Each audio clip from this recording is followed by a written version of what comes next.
Faith in a Fresh Vibe podcast. I'm your host, Rohadi, coming at you from Treaty 7 territory in Calgary, Alberta, Canada. In this episode, we're jumping into white supremacy.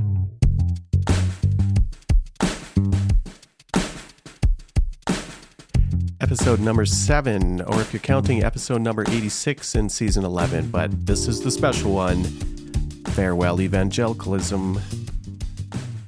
Now, you're wondering, why white supremacy? After all, you don't have a racist bone in your body. Episode White Supremacy is a crucial conversation for churchgoers, whether you're in, whether you've left, whether you're thinking of going, particularly white churchgoers, to become alert to the ways white supremacist thinking invades our thoughts and beliefs. That's our theology and our practice. Indeed, white supremacist theology is in the DNA. That's going to be the thesis. It's a feature, not an add-on, of nearly every denomination across the Americas. We'll try to pinpoint some of the most egregious forms in this episode, but the hope is for you, dear listener, to become alert to the ways your formation and your beliefs have filtered through racist understandings of the world around us. This episode features the voices of Scott Coley, who you remember from Suckers for Conspiracy in episode 3.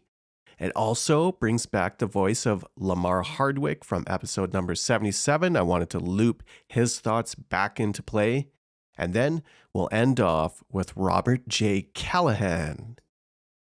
Now, I want to encourage listeners, especially white listeners, if you're new to the notions of white supremacy, then don't run away just yet. This is an important episode to tease out some understanding and named malformed pillars, potentially, in your faith tradition. Here's what I mean. There's this oddity in Western culture that presumes racism is from a bygone era.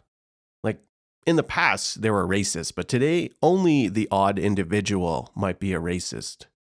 Society has pushed past that. We've grown.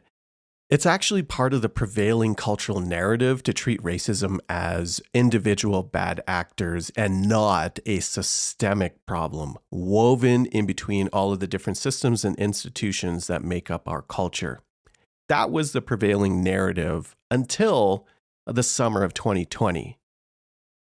The murder of George Floyd catalyzed a reawakening in our culture. Not to say that the push for justice across racialization wasn't happening prior to that, but our collective consciousness developed summer 2020. Now, the disproportionate violence against Black, Brown, and Indigenous folks is nothing new, yet our collective consciousness started to waken to the systemic realities. Coupled with the pandemic and running on the heels of the 2016 administration, a renewed awareness emerged, naming white supremacy as a current and systemic poison in Western culture. That also includes participating churches.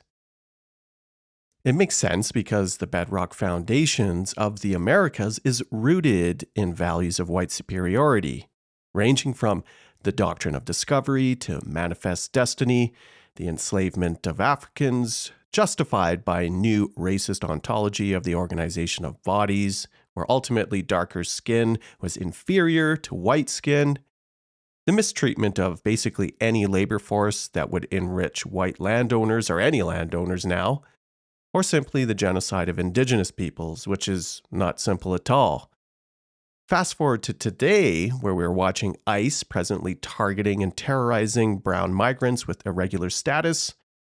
Times don't really change, do they? I didn't even include Chinese head tax or Japanese internment. By the way, stay tuned for a bonus episode with Scott Okamoto and I talking about our families who were interned in the Second World War. Behind the scenes of all this are participating churches and their activities. Unsurprising, given how the Catholic Church was the one who created the doctrine of discovery, the Catholic Church reaping the incalculable amount of wealth generated from the colonial enterprise between the 15th and 18th centuries, Puritan traditions traveling from Europe, bringing with them their traumas, picked up the pieces to formulate the new division of bodies between lighter complexion and darker, specifically white and black. Evangelicals, for their part, were ready participants, vilifying black bodies by creating theological excuses. Now remember from the last episode on the Bible can be twisted and turned to match any reality or worldview you want. And that's precisely what's happening today and in the past in America's largest evangelical denomination, the Southern Baptist Convention. It is Southern because the denomination purely exists because of Southern churches vehemently disagreeing with the emancipation of black folks. In other words, the DNA of the Southern Baptist Convention is slaveholder DNA. Not a lot has changed since. A denomination that only exists because of the overwhelming support to maintain chattel slavery. When you add in biblical interpretation that then coalesces with that feedback loop we spoke of in episode 3 with Scott Coley, who returns to launch us off in this episode, you get these malformed beliefs in white evangelicalism that rely on the DNA of racist slaveholder theology and a bunch of other things too, like the development of authoritarian leadership and the control of kids through all the propaganda and, say, focus on the family. It's unsurprising that the widespread abuse scandals that we see today in evangelical denominations, the SBC leading among them, and let's throw in non-denominational churches too, there's a total lack of willingness by current leadership to hold one another to account. For example, the Southern Baptist Convention is overwhelmingly opposed to building more policies around preventing not merely spiritual abuse, but sexual abuse scandals. In other words, the SBC refuses to protect their children. Not a surprise, given this is a denomination that has found its roots in the authoritarian style of parenting that we find in Focus on the Family. Consult episode 4. All of these malformed pillars are built upon a foundation of white supremacy and the desire to maintain cultural whiteness for the sake of its members. That includes all of its systemic material benefits. Now, sure, some of these elements were the past, yet the legacy remains alive and well today.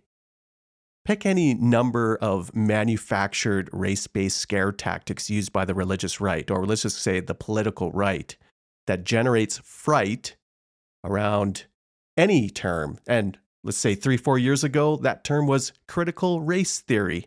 Have you ever heard of that one? CRT. If you haven't, don't worry about it. But if you have, you know that conservatives operate with a veil of fear, and CRT was a mechanism to keep white people afraid of losing their inherited social privileges. A more contemporary example, now CRT is only a few years old, but a contemporary example today in this moment in 2025 is DEI. Diversity, equity, inclusion. Now you've heard of that. An idea that gained traction after that summer of 2020 in an effort to increase equitable hiring practices across the economy. The reason DEI was introduced to begin with is that equitable hiring practices did not exist. Rather, men, and white men in particular, have long benefited from systemic privileges when it comes to employment. Now, I'll repeat this to hammer home the point. DEI only exists because equitable hiring is not practiced. So you can imagine why white conservatives would get angry about potentially losing their handouts. In this episode, we interrogate not only the manner by which evangelicals condone and justify their worldviews that center white superiority in thought and belief, but we also outline how these malformed worldviews create a type of toxic culture that, unfortunately, wraps its members in a cult-like community where the highest value for congregations is to remain obedient, an ideal place through the eyes of authoritarian leaders predominant in evangelical churches. The hope is to both interrogate bedrock beliefs and unveil all of the malformed components at bedrock. That's for both beliefs and policies that impact us today.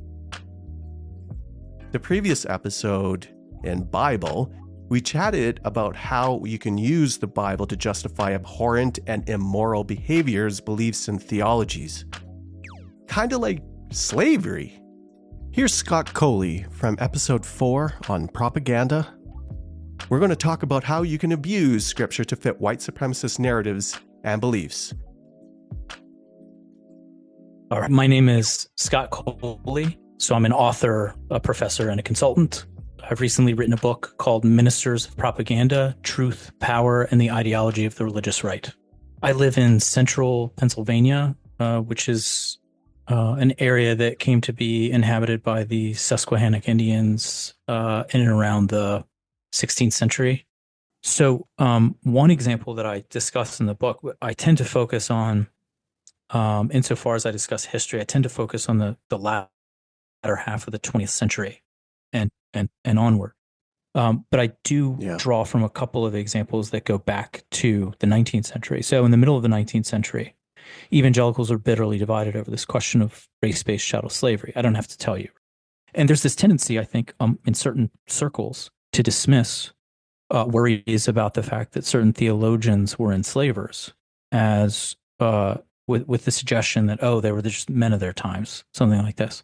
Sure. And I can't emphasize enough that this is utter nonsense.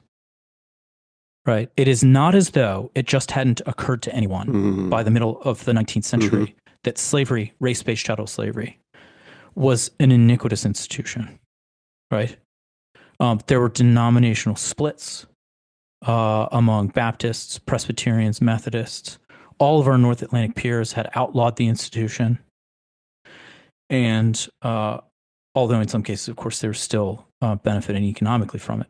And then, of course, we fought a war, the Civil War, over it. Well, if you're a Confederate theologian and all of the moral arguments have run out, what do you do to justify this iniquitous institution? Well, in keeping with a pattern that I document, they go to the Bible and they say, well, God says so. God says it's fine. And there were various passages that they used for proof text, but their favorite was Genesis 9. And I like this example because it illustrates how perfectly ridiculous these legitimizing narratives are. But in Genesis 9, what's happening is that the floodwaters recede. Noah gets off the ark. He plants a vineyard. As one does, he gets drunk. The youngest of his 3 sons, Ham, discovers Noah in this state, and he goes and tells his brothers Shem and Japheth, Dad is passed out, drunk in the tent, naked, and they're horrified. Yeah. They walk backward into the tent carrying a cloak to cover his nakedness. Noah wakes up. I think we can infer that he had a formidable headache. And he curses, and he's angry. I mean, the text is short on detail in terms of exactly who did what and so on. But Noah is angry, and he curses not Ham, not all of Ham's sons. Ham has 4 sons. But he curses just one of Ham's 4 sons, namely Canaan. And the curse is that Canaan and his descendants will be slaves to the descendants of Shem and Japheth in perpetuity. So what did Confederate theologians do with this? They said, well, obviously the curse of Canaan or curse of Ham, as it's called variously, is still in effect. And obviously the people that are, and I'm using obvious in scare quotes here, right? It's not obvious at all. And obviously the folks who are enslaved in the American South are descendants of Canaan. And this is just, this is tortured hermeneutics, right? But again, proof texting, motivated literalism, and authority and submission. Okay, fast forward 100 years, middle of the 20th century. Now the issue is racial segregation. Okay, keep Genesis 9 in mind. Right. Now let's go back to Cain and Abel. Cain kills Abel. God impresses upon Cain the mark of Cain. The text doesn't say what the mark of Cain is, but according to this narrative, it's darkened skin. And the text doesn't say the mark is heritable, but according to this narrative, it is heritable. So Cain becomes a black man and his descendants are black people. Now, on this way of reading, you might say, well, how did black people survive the flood, right? Because, I mean, according to this hermeneutic, the flood is a global deluge, literal, of course, and only 8 people survive. Noah, his wife, their 3 sons, and their 3 wives. Well, according to this legitimizing narrative, the way that the descendants of Cain, i.e. black people, survived the flood is that one of the sons of Noah married a descendant of Cain. And the descendant of Noah who married a descendant of Cain is Ham. And this becomes part of the reason why God curses Ham. Right? This is in the background. And this also... so many jumps. Right. And this also explains the alleged sort of moral and intellectual inferiority. Is that and God, of course, doesn't like this quote unquote interracial marriage between Ham and a descendant of Cain. And this becomes part of the... Oh, man, layer on layer. Yeah. So this becomes part of the rationale for why we should have segregated schools. Because, of course, if you let kids go to school together, then before you know it, they'll be marrying each other. And this is, God separated people for a reason and on and on. Okay. Fast forward to the present day. You have the Ark encounter. I'm afraid now. Yeah. So just 2 more points. One has to do with the Ark encounter and one has to do with John MacArthur. Who's a huge fan of Ken Ham, by the way. So the Ark Encounter is this organization that's run by Answers in Genesis. They have 2 creation science museums. One is the Creation Museum, and the other is the Ark Encounter. As I document in the book, I won't go into detail here, but there's an interesting and important connection between creation science and flood geology. So the Ark Encounter has wax figures of Noah and his family, and you don't have to. Yeah, exactly. Yeah, you know where this is going. So you don't have to go to the Ark Encounter to see this, and don't give them your money. You can find this is all available on their website. At least it was, but they have wax figures in his family. Exactly one of those figures has an unmistakably darker complexion than the other 7. I'll give you one guess who it is. Yeah, it's the wife of Ham. No. So am I saying that the curators of the Ark Encounter are trying to promote this legitimizing narrative that's been used to justify racial hierarchy for hundreds of years, literally? I wouldn't, I don't know their motives, but I will say this. If you suspect that the curators of the museum have sympathy for this racist legitimizing narrative, then you would guess that the wife of Ham would be depicted with a darker complexion, and your guess would be correct. Okay, final point here. John MacArthur promotes this narrative. He claims he doesn't. And, you can you piece it together from, as I do in the book. I document this in detail in the first chapter of the book. But he promotes a version of this legitimizing narrative. It is no accident that John MacArthur has been at the forefront of white evangelical resistance to calls for racial justice. Whether it's conscious or not, whether it's front of mind or not, I'm sure John MacArthur would deny that he is a white supremacist or a racist. And I'm sure he would be... Not a racist bone. Yeah, and I'm sure he would be, and I'm sure he's completely sincere. Now, does that mean not culpable? I mean, you could argue, if you wanted, I suppose, that, there's perhaps some, whatever, right? But but I'm sure he's sincere. Sure. But part of what's interesting to me in the book is that how do people promote these racist legitimizing narratives? How do white evangelicals consistently state things that are implicitly or explicitly white supremacist while sincerely believing that they're not racist? Yes. But in any case, it's not an accident that John MacArthur has been at the forefront of white evangelical resistance to calls for racial justice. Whether it's front of mind or not, whether he consciously believes this or not, he has a story that explains why the average white family in the United States has $160,000 more wealth than the average black family. And it doesn't involve institutional or systemic racism. It is. He loves R.L. Dabney, and R.L. Dabney he just says that people of color are morally and intellectually inferior, and that's what you get when you read Genesis 9 in this way, and the curse of Ham and so on. So as we've noticed, right, all of this is incredibly self-serving and racist. Oh yeah, no, of course, yeah, of course, yeah.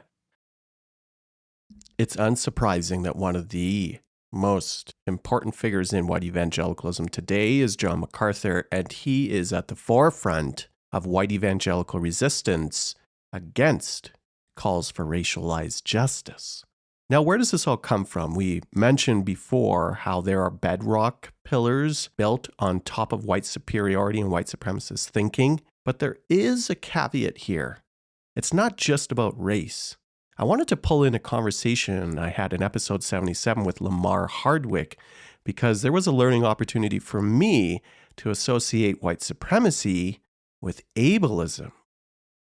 I'm in the U.S.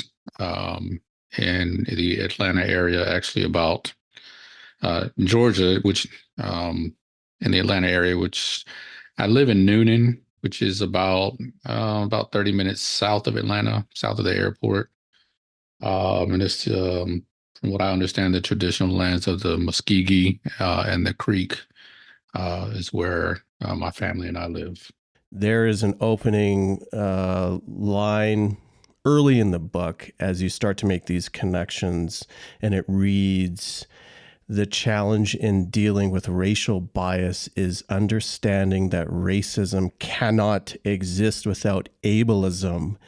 Disability discrimination is at the heart of racial discrimination because the actual business," and you're looking at the launch of the transatlantic slave trade, the business of slavery is the business of bodies. That line, I'm glad you pointed out, is an important line. I think one of the things that I wanted to do very early on, especially as I had been researching this for the last couple of years, is to really ask a critical question. Like we sort of understand racism to a certain degree. We all saw what was happening in the United States in 2020 in the summer with things like George Floyd. There was that I bring up very early in the book.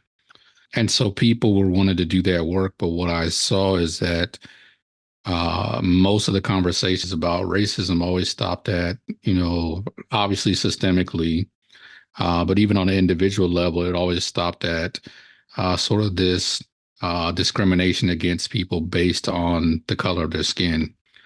And there's lots of truth to that, but there has to be a reason why that discrimination is held in place, if that makes sense. So it's not just that I look at someone with a different color of skin and decide, they're inferior. There's something about that person, some designation that to which I'm assigning them that gives me this platform for describing them as inferior and describing them as inferior in ways in which they are unable to escape based on this designation that I'm giving them. And so racism then becomes a whole other thing that you've got to think about. Well, what is it that allowed for, white men primarily to decide that enslaved Africans were inherently inferior? It wasn't just because they had black or brown skin. It wasn't just because indigenous people had brown skin. There was something else that was holding that up.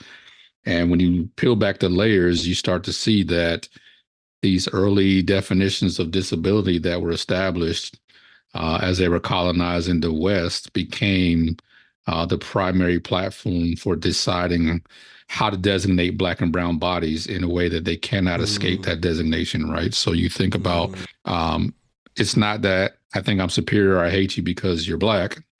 It's something else that gives me what they felt was the right to give you that designation, and that was disability. So what you end up seeing is ableism holds up racism. It is this idea that black and brown bodies are inherently inferior because they're inherently disabled. And that's a designation to which white supremacy does not allow those bodies to escape from, which then makes it fuels the economic goals of slavery, right? So now it becomes, even in a lot of ways, it became in their minds, in a lot of minds, a Christian act of charity and benevolence because of this designation of disability, in which they believe that black and brown bodies needed white supervision. So all that plays into, there's got to be a foundation for why this skin color has been given a designation of inferior, and that's ableism or disability discrimination. Thank you, Lamar.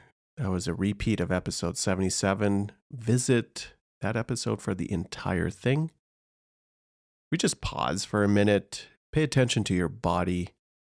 I mentioned off the hop that white folks who don't normally interrogate their inherited white superiority, white supremacist thinking, it can be jarring when you first take inventory. If some of the things you've heard today, you've heard for the first time. Pay attention to what your body is doing and be attentive to it.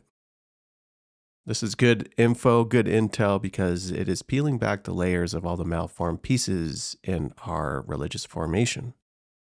We can do better. Here's a final story from Robert J. Callahan, who's the author of Fire in the Hole. You might have noticed the book or Robert on social medias. Robert J. Callahan. So my name is Robert Callahan. I'm an attorney and first-time author of Fire in the Hole. I'm situated in Waco, Texas, and I'll talk about the indigenous aspect here in a moment. Pronouns are he, him. I don't take any other titles as far as like Esquire or anything like that. I am also an adjunct professor at Baylor University, where I teach integrating faith and legal practice as a elective course. I'm in Waco, Texas, which, for those that don't know, is about 2 hours south of Dallas, about an hour and a half north of Austin in Central Texas. And we are situated on the land that was originally owned and inhabited by the Waco Indians. And depending on who you ask, there's a couple of different pronunciations or a couple of different spellings, but one is H-A-U-C-O, and then the other one is H-U-E-C-O, which is where Waco gets its name from. And they were here as a band, an offshoot from the Wichita tribe up until the early 1800s. I think 1830s they were pushed out by inhabitants, settlers that came in, and up to Wichita, or actually first up to what has become Oklahoma, and it's really interesting because it's one of those things that most Wacoans know, but no one really talks about or admits. Now you'll notice that I add the moniker white to evangelicalism. That's on purpose because whiteness is the defining characteristic in evangelicalism in the Americas. It's not the case all across the world, but here, if you don't match the white male gaze, your body doesn't belong. And usually, you're able to figure out the weird that goes on pressing against black, brown, or marginalized bodies. I asked Robert to share some of his experiences of the weird. Yeah, so this church is one that I refer to in the book by a moniker. I call it TFI, which stands for Toxic Fellowship, Inc. Names are changed to protect the guilty. And Dang. I talk about how we joined this church. We were there for 10 years and we're invested in absolutely every way that you can think of. 2 of our 3 kids were baptized there. I remember what drew us to the church. It was, for Waco, a mega church, because Waco at the time, we have about like 220,000 in the county. And this church has like 4,000 people plus. And so it was already busting at the seams, had 3 services at the time. And they had just a phenomenal worship band. And it had a very Bethel vibe to it, a very Hillsong vibe to the worship, just like really powerful songs that drew you in. And there were there were times where I was like, the preaching isn't that great, but the people are fantastic. There are certain pastors that when they preach, it's phenomenal. The worship, I just feel like that experience every Sunday is just taking you right up to the throne room, and they have all the production, the laser lights and the fog machines and all that stuff. And it was a place where we just felt very at home. There was a lot of formation that was done there. They had a lot of resources that were available. They had parenting classes. They had a ministry that was dedicated to homeless people, unhoused people, I should say. They had a ministry dedicated to drug recovery. There was a house that was one for men, one for women. They had a ministry that was dedicated to fighting human trafficking, and I was involved in that. So it was just all these different wonderful components. It was very diverse visually. I would say that as much as including the Latina population, that maybe as much as up to like 30 to 40% of the church could identify as BIPOC. And it just felt like a church that was representative of the kingdom of heaven, the idea of every nation around the throne, right? I think probably within the first 2 years, I started seeing things that I now realize should have been bigger deals for me. They should have been at least pink flags, if not red ones. Mm-hmm. There were other issues. I would say that, for example, the lessons that we learned about parenting, the very James Dobson, which if you have looked into Focus on the Family stuff, is problematic on its own. But it was just very much spare the rod, spoil the child kind of teaching. And, if your child doesn't respond to the physical discipline, then you just got to double down on it, just all the harder. They have to respect you and all these things. And I actually really jeopardized my relationship with my oldest. He's 16 now, but this was the first 10 years of his life. And I would say up until that time that we left, we were still utilizing their kind of parenting strategies. And it really hurt my relationship with him because he's just a very sensitive, introverted child and did not respond well to a physical discipline. And for a number of very valid reasons. And since then, we've decided that that's not something that we condone. But I'm still trying to rehabilitate that relationship. There were, lots of other things. Up until I think 2020 or 2021, there were no Black elders on staff. They had a Black pastor for a while, and then actually they got up to 2, including a college pastor, or maybe he was a high school pastor. But no minorities were within the elder board. And so in 2020, they elevated a woman to the elder board, and it seemed kind of like almost as an afterthought. At the same time, they're like, well, so if we're going to make the first woman elder, then we also have to put a minority on the board. Like it was kind of wild. But there were all the, on the stage, so another one that I remember really sort of tipping me off that maybe things weren't on the up and up was that there were rarely Black people that were leading from the front of the worship on stage. And when there were, they were typically volunteers. They weren't paid members of staff. And there was never an expression of worship that was consistent with like gospel.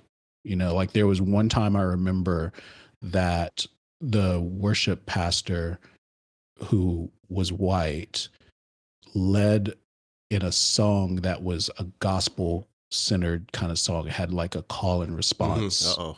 This story's not going in a place we want to hear, is it? Well, to his credit, the talent made up for maybe the cringe, but I realized that I realized after the fact that like, why was this like the special song that Sunday? Like if I had gone to, another part of town and I had been worshiping in a Black congregation, that would just be the normal worship expression. It would just be like what I expected to hear. But here it was different. It was, like the Black style of music. And so like, it was all these people weeping and all this other stuff. And I was like, why is this so, why do you all consider this so unique and different and rare? Like it shouldn't be that way. There's other minorities that are, why are we not celebrating that? So what I came to finally land on was that our church was one that had a storefront version of diversity. Superficially, it appeared to be diverse. It was multi-ethnic, but it was not multicultural. In name only. And and one of the things that gave me language for it, I heard a gentleman say this somewhere, and I quoted him in the book, is that we feel as Black people that we are welcome guests at these kinds of churches. We are, it's like going to an Airbnb. You are welcome to come to use the facilities. You can sleep on the couch or you sleep on the bed, use the pots, the pans, the microwave, watch TV, kick your feet up, all that stuff. But don't go thinking that you're going to change the room color or move the furniture around. Yeah, you don't own this. Right.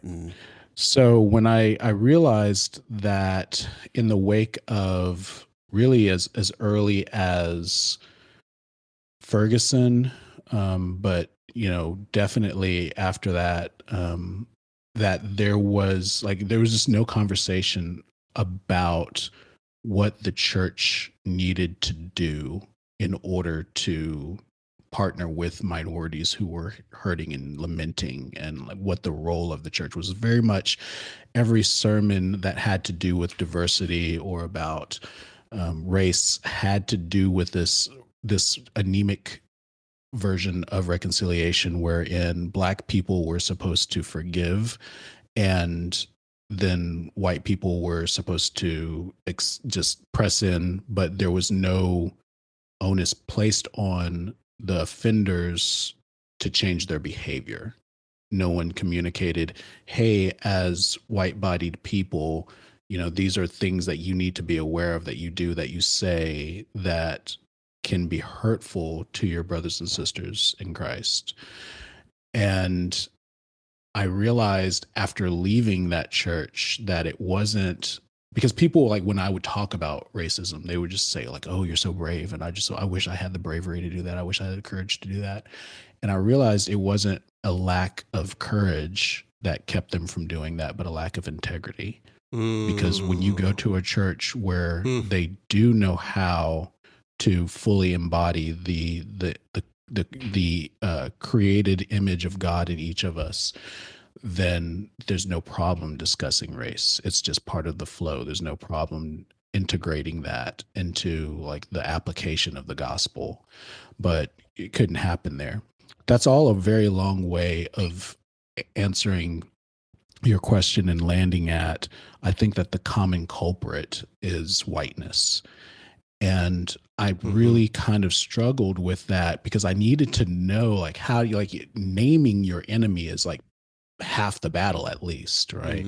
And so it was like, is it evangelicalism? Like in the South, if I say evangelicalism is a problem, who I'm talking about here in the United States, in the Bible Belt. That I'm talking about these kinds of churches, these TFIs, if you will. But if you go to the Northeast, if you are in Canada, if you are, internationally, like the evangelical church in South America does not have this baggage attached to it, this marriage to politics, the right-leaning politics. So it's not about evangelicalism because it's just this anemic version. And it's not even just about evangelicalism theologically, because we see these problems in the Southern Baptist Convention. We see them within the Presbyterian Church. We see them in the Methodist Church outside of the AME Church. We see it in Catholicism. And so it's broader in that aspect. And so I wrestled with, okay, what do I call this? Because, heteronormative, cisgendered, patriarchal, Christian nationalistic evangelicalism just doesn't roll off the tongue, right? So what I landed on was white Christianity, because what I really think is it's white supremacy in a Christian context. And it's not even nationalism, because it's not necessarily about worshiping where there's a flag on one side of the stage, a Christian flag on one side of the stage, and an American flag on the other side of the stage. Although there are churches down here that have that, it's really more about this idea that whiteness is normative. Yeah. So in the book, I create a definition for white Christianity. I use two of them. And I say that white Christianity is shorthand to describe those whose orthodoxy and orthopraxy are dictated by an unshakable yet misguided tangle of faith and right-bridled political and social conviction that are antithetical to everything Christ represents. Whew. And then... That's what I say, man. You can't just read that and be okay with it, especially if you're a soggy, wet noodle. Like... That's you have to do something with that, and it hurts to start. Yeah. Yeah. It's a lot. And you're right. It is probably important to sit with it because I have taken for granted what the issue is and the definition now. So I just sort of zoom past it. But I do offer another more just NIV maybe version, just like more watered down language definition. And that is that white Christianity is also this subset of Christianity that intentionally ignores or does not consciously consider the effects of racism or prejudice in either the church or society on the marginalized, nor cares to, having been given the resources and information to do so. And I think that that's one of the things that's so hurtful about my story, about Janai's story, about many people who have expressed similar pains, is that we were all in. We were in the church. We're fully embedded. We're fully integrated in every way. We were willing to give up so much of ourselves for this body, and including to be a resource to teach those that were lacking the understanding. And we were the best, the closest resource that they had. And they refused to listen or take advantage of our presence. Have you ever been in a church community where you noticed after the fact that there was a whole lot of weird going on? A lot of us have been shaped and formed in community for years, decades, maybe even longer. And there needs to be a catalyst of permission in order to explore what life might look like outside of it. At some point, the body has had enough of absorbing the harm incurred in malformed religious communities. That can be very difficult, especially if you need that permission, but also if you don't trust your body, you don't trust your intuition to figure out, oh, this ain't right. We got to go. I asked Robert to name some of the elements in his own journey where he found that permission required to say, that ain't right, and to become alert to all the weird. So I had already reached a point in 2019 when we left the church that I was questioning. I had too many questions to really live with. And I don't know that I was ready to say out loud, I think it's time to go at that point yet. But what pushed me over the edge was I realized that I was compartmentalizing my faith from the people and the place that I worshiped. In other words, I did not believe the same as the people that I was worshiping with. Did that click for you at some point? Or was it a catalyst that clicked one day and just like, whoa, and like what you were feeling in your body, you just finally made sense with? Yeah, so I was intentionally seeking resources to help me understand what I was feeling. Because, we had gone through, like I mentioned earlier, there was Ferguson, and then there was the protest in Dallas that had turned violent. And that was, the incident where it turned violent because there was a shooter who was a black man that shot at police officers, and they sent in a robot with a grenade, or actually C4, and exploded him without so much as a Miranda warning. And what? As an attorney, like I just, what? My world just was spinning. Philando Castile had happened, I think, and there were just lots of different incidents that we weren't addressing as a church. They didn't seem to be important to the leadership. Even when I would talk to the pastors who I knew, I had their phone numbers, and I would be like, hey, this is going on. We're hurting. No one is talking about this from the pulpit. There are people in the church that are sitting next to me who are saying incredibly horrendous things on social media every day. They're apparently not being discipled well in this. We need to talk about it. And their reticence to talk about it, I think, is what really got me on the track of seeking language for what I was feeling. And so I started seeking out authors and podcasters and resources that were helping me to think through what I was feeling. And what really sealed the deal was there was an incident where our oldest child, who was at that point 10 years old, was in the children's ministry, and he got assaulted by a kid in the children's ministry. I'm talking, this kid took off his belt, this perfect stranger to my son. This kid took off his belt and whipped my child with it. And my child told me about it as we were getting into the car. And I'm like, what? And so he tells me what happened. So like, I take him, we go back inside, and this is the last of the 3 services that they were having that Sunday morning.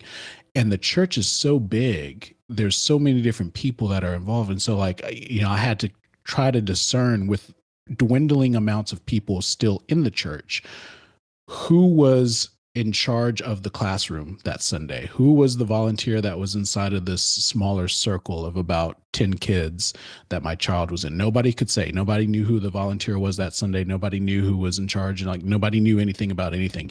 And so it was just like, okay, no, we're done. We're flipping done. That was the thing that really pushed me over the edge. So it was interesting that we left for one reason. For me, I was already 1 foot out the door because of racism. For my wife, that was absolutely the last straw. She was like, it's time to go. When we got outside the church and you get a fresh perspective, you start to see other problems, right? Yeah. So then we started seeing issues with like their marriage doctrines. They had books on marriage that the pastor and his wife had done. And like we started seeing problems with there, and started seeing problems with like misogyny and how they see the LGBTQIA community. And so like when you get outside of the indoctrination, you start seeing just how pervasive it was. So I think that's, so many people can relate to these stories because the commonality ultimately is whiteness. And that's hard, I think, for people to hear, especially for white-bodied people. I know that it lands differently coming from the mouth of a Black person.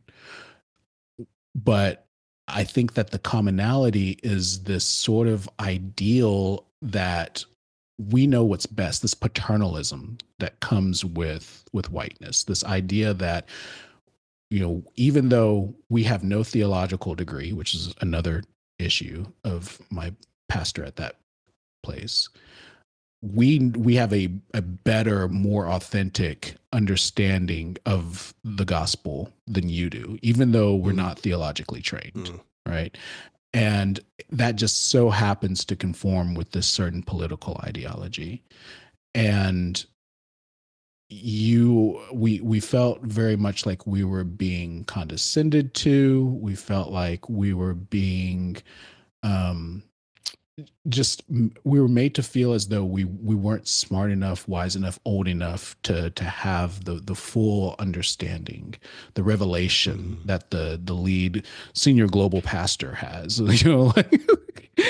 You asked, what does this leave us with? And I think that this is where it becomes so important to create community. So it's hard. We can spend, it is really hard. You can spend a lot of time spinning your wheels trying to find a community. And particularly if you're in America and you're in the South, where there's sort of like this same mold of Christianity in every non-denominational church, you put your heart on the line every Sunday in order to, see if this church is going to be the right fit for your family. You get your family out the door on time, dressed, and you get there and deal with all the stress of that. And then you get there and find out, nope, this church is just like the last one. Or maybe you spend 2 or 3 weeks there and find out, nope, this church is just like the last one. And they all want you to be there, right? Like none of them think that you should stream the service online because you don't get the full experience that way. Whatever. You got to be there. Got to be there. And so, you go to the next place and it's the same thing. And it's the same thing and the same thing.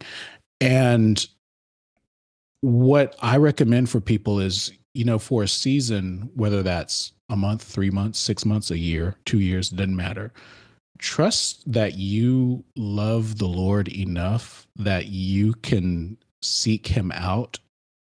I should say seek the Lord out rather than gendering him. And I'm still doing it. You got this. But trust that you love the Lord enough to seek the Lord out and not, quote, fall away and lose your salvation because you're not going to a physical church every Sunday, for a month or for 2 months or 3 months or however long it is. Yeah. Look around you at who is safe. You're essentially in rehab now. Like not even rehab. This is an active wound. In this time, what needs to be done is that wound needs to be bandaged. It needs to be cleaned. It needs to be taken care of. It needs to be babied.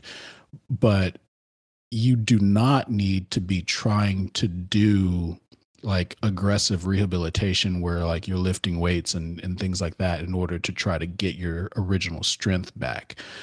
That comes later. But right now, like you haven't even dealt with, like, we're not at scar tissue yet. And so you really need to find a safe place of people that are just going to love you for who you are as you are, even if that's outside of a church context, even if that's outside of Christianity, just people that just love you, just are just supportive, just period. Online. It's like a breakup. Yeah. And so, that can be online. That can be streaming church. That can mean that you're looking at authors. That could be, podcasts, whatever it is, but you need to find something that's going to be safe and life-giving for you. Think about like Maslow's hierarchy of needs, right? Like safety, is like super high on that list. Yeah, that's a good way to put it, because it's like when you think of all the folks who have been leaving church, the catalyst for the vast majority, and this is my anecdotal evidence, the catalyst for the vast majority, except for white men, is harm. So safety, man. Yep. That's a good name, that. Yeah. And that's kind of what I want to encourage people to do with reading this book is like, literally, I want to encourage people to get around a fire pit or fireplace and someplace where they can sit down and just have these authentic conversations about their pains with people that are like-minded and they know aren't going to fight with them. And so they know it's a completely safe environment to be. I'll tell you how important it is. There was a point, so we had left TFI and we had gone to another church that was, for that period of time that we were in, was a very good church for us to be in. But there was a moment where we were talking about predestination, and I remember, because that's important. Yeah, it's like, very important. It's like right. Yeah, let's prioritize. But like there was a moment, bro. It was like one of those war movies, like where like a grenade goes off like next to you, and it's like like that really high pitch, tinnitus, like kind of like it was like they as soon as they started talking about that, I was just like, I couldn't hear a word, like that. It was like I was on my side and like the rubble's just falling on me, and I'm like, how did I get down here? You got to get the heck out, is what. The echoing voice, like, Robert, are you okay? Robert, What? I blanked out. You've been on the floor for 20 minutes, Robert. The spirit's working. Yeah. No, it's this ringing in my ears. Just been what? Pass out again.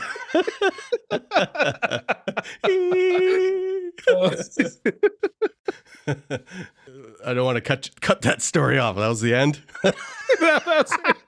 That's good. That's the point where you just like it can incapacitated it can on the floor. That is like the picture. And I want to ask you one last question to go back, because like you've sort of alluded to it before, and it's indicative to me as I hear you share your story, that there is a different formation. Like you have a different formation than what evangelicalism usually imparts, because you're asking different questions. And as you were sitting in the pew next to the persons, the white folks who had nothing other than the racist shit that they say to give, and your response to that was, these people haven't even been discipled, implying that is actually a measure somewhere inside of you that well, say measures again, that measures somebody's walk, to use that term. So it implies that you have like some aspect of that. But so that's one question. But the follow-up to that would be, why did you think you were going to get anything different in a white evangelical church? Yeah, so there comes a point where I think it's fair, if you are a survivor of spiritual abuse, to ask if the people who harmed you are actually Christ followers. Mm-hmm.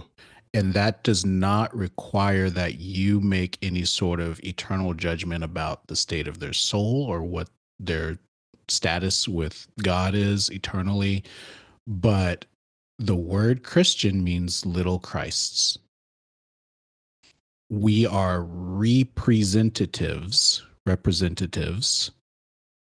representing the image of Christ here on earth.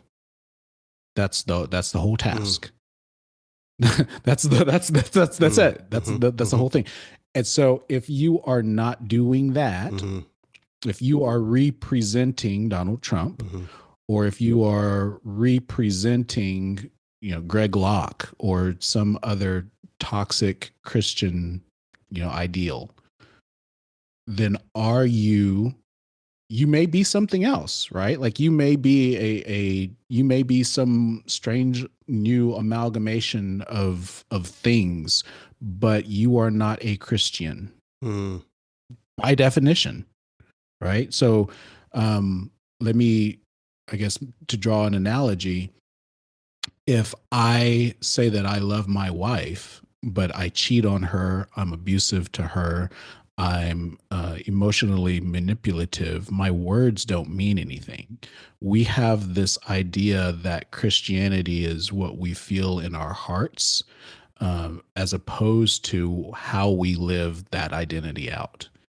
And so I think too many of us are too comfortable with the idea that I can do and say whatever I want to in the world and have that has no, that God takes no umbrage to that. Yeah. And so when I was wrestling with what am I feeling, should we continue staying here? What's the vocabulary from what I am experiencing? I was asking questions like, is my anger justified? And this is sort of classic gaslighting symptom. But, is there a place for anger? What if my anger is actually holy? What if there is a place for it? What if God is equally upset or more so by what I'm experiencing, seeing, and what other people are going through? Like, surely this is not God's best for us. So those questions were really what led me down this path. And so that's why it's so important for me to validate the anger that so many of us are feeling in this moment, because if we don't, I mean, it's the height of irony is that, the one emotion that I think is helpful as a catalyst to help us to escape from these abusive spaces is anger. If you think about like the 5 stages of grief, the Kubler-Ross 5 stages of grief, you have anger, you have denial, you have acceptance, you have bargaining, and you have, there's one more. depression, I'm sorry. Anger, denial, depression, bargaining, and acceptance. Most of those emotions are not productive in terms of, like, they're all necessary, but in terms of enabling you, depression is debilitating. Like you can get into, and I have been in just these places of depression where, like, you just can't imagine leaving the house. Bargaining it keeps you in paralysis. If you think about, like, fight, flight, fall, and freeze, bargaining is one of those things that can keep you in the abusive space longer than you should. So maybe if I talk to my pastor, then he'll get it. Maybe if I give them this podcast, they'll understand it. Maybe if I do this thing, if I can stay here longer, I can change the church from the inside out. Those are all bargaining methods that we're using to justify our presence being there, right? So anger is the thing that gets us upset enough to cause our metabolism to push us out the door, to run, to be able to escape. And then once we reach that escape velocity, then, that's more than half the journey. So I really wanted people to understand that your anger is righteous, that there's a place for it. And I use several biblical references so that they know that this isn't just sort of my pseudo philosophy, but when you have this view of the gospel, that's supported by scripture. Yeah. When we're talking about whether or not we should continue in these abusive spaces, and how hard should we fight to try to reclaim, how hard should we fight to try to redeem people from their ways? Gary Thomas, in his book When to Walk Away, talks about one thing that you don't see from Jesus when people have disagreed with him is him giving chase. He's not like running after them and saying, "But wait, there's more." Like if they disagreed, then okay, you were told. Yeah, we too busy on this side seeking out life. Well, that ends this episode on white supremacy. Thank you to my guests, Scott Coley, Lamar Hardwick. We reused some of our conversation, and Robert J. Callahan. We won't completely leave white supremacy in the next episode that features Christian A. Smith, Let Greg Live, and Janice Legata. We want to interrogate more malformed intersections that other church traditions have, but also name that gaze, the way that white superiority still presses bodies to the margins. Next episode, number 8 in Farewell Evangelicalism. Don't forget, rate, review, share it with a friend. I'm your host, Rohadi, recording on Treaty 7 territory, Calgary, Alberta, Canada. Jesse Peters on the intro, Rubik's the Goose on the outro.